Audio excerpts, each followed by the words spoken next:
What up, y'all? Coming up in half, we'll show you Kentucky. Vandy highlights that game getting crazy. So is A&M in Texas. Aggies had a huge lead. Longhorns starting to storm back. What do you see in this? When playing a top 5 opponent, you never, ever have to give them more opportunities to score. They create their own. Mark White, what gives the SEC a better chance to win a national championship? Higher seeds or more bids, sir? That's a great question, Fish, and the answer to that is very simple. It's always higher seeds. You want to be close to your home, and the higher seed you are, you have more of a chance to do Welcome back to the Exotech Arena. Yes, I think 13 this morning. Lenardi has Right before the 13. break, there's some time I was thinking. It's a stupid number of teams. It's a ridiculous number. It speaks to the evolution. But you of lead by league, 22. the depth. But I think the other thing that separates this league from everybody else, it's not just the total number. It's the amount of teams that can make a run in the March Madness tournament. Yeah, you know, we equate success in the NCAA tournament with the Final Four, and I really wish we did. Because it just it tells me you have no idea how hard it is to win one game in the tournament, or to win two and get to the second weekend. That's really hard to do. And there's never been a team that's won it all that didn't have just a little bit of luck. Oh, no question. It's really hard to just go through the gamut and not have to catch a break or two. There you look at it right now. How about Vanderbilt? I mean, they had Kentucky Day. If they pull that off, you and I had Coach Byington in the Sun Belt Championship and James Madison. They were the kind of the Cinderella darling last year. They won a game in March. I think that's one of the best coaching jobs that nobody in the country is really talking about, but they need to start. He had to redo the entire roster. Gets to go. This time it's Aberdeen. That's a half dozen triples for the Gators. Aberdeen, 35% on the year, has become a much better player in his junior year. Strong take and a thunder. Oh my goodness, Georgia. Where did that come from? Maybe that's a wake-up call for Georgia. The transfer from Mount St. Mary's. That has the home crowd buzzing in silence. I mean, this is a flat-out facial. Wow, the left-hander Montgomery in traffic. That is a one-handed, left-handed schwackums. My goodness.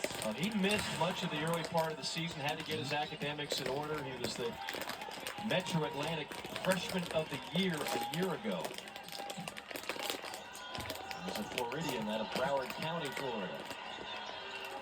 Martin picked up the loose change, drops the mid-range baseline, Jay. It's been that kind of half for the fifth-ranked Gators. That's the old fumble it around, kick it around, make the shot at the end of the shot clock possession. You drew that up a time or two, right? Newell, Kane on the wing. Missed everything. And then out in a battle for the rebound, a jump ball, and a nice job. Another winning play by Montgomery as the arrow goes to Georgia.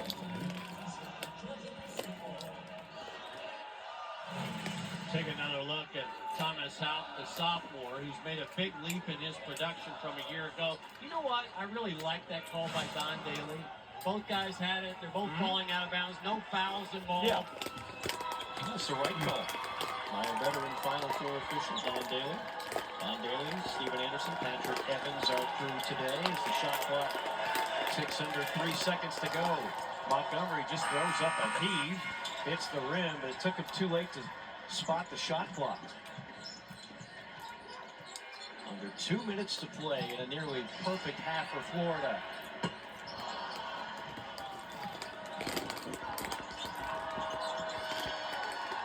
Coughing it up, Lawrence.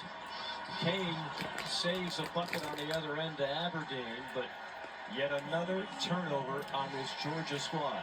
It's an individual effort by Clayton, who anticipated that Lauren was going to go to his left as a left-hander.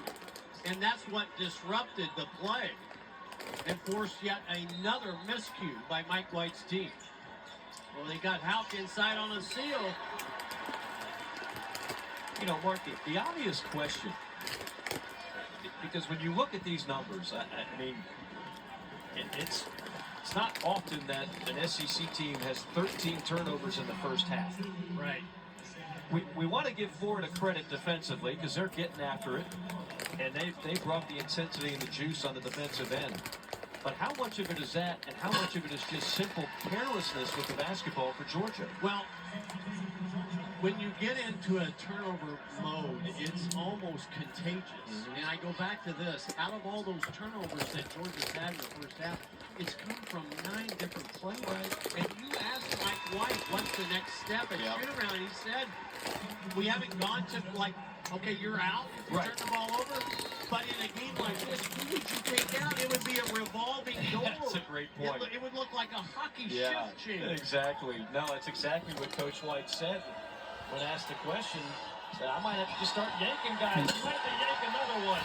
Whoa. Turnover and another easy bucket this time for Martin. Are we seeing in this week the evolution of a 1-2-2 for Florida? It's the reason they won on the road against South Carolina. They were down 14 late in that game. They went to the trap, and it completely changed the game.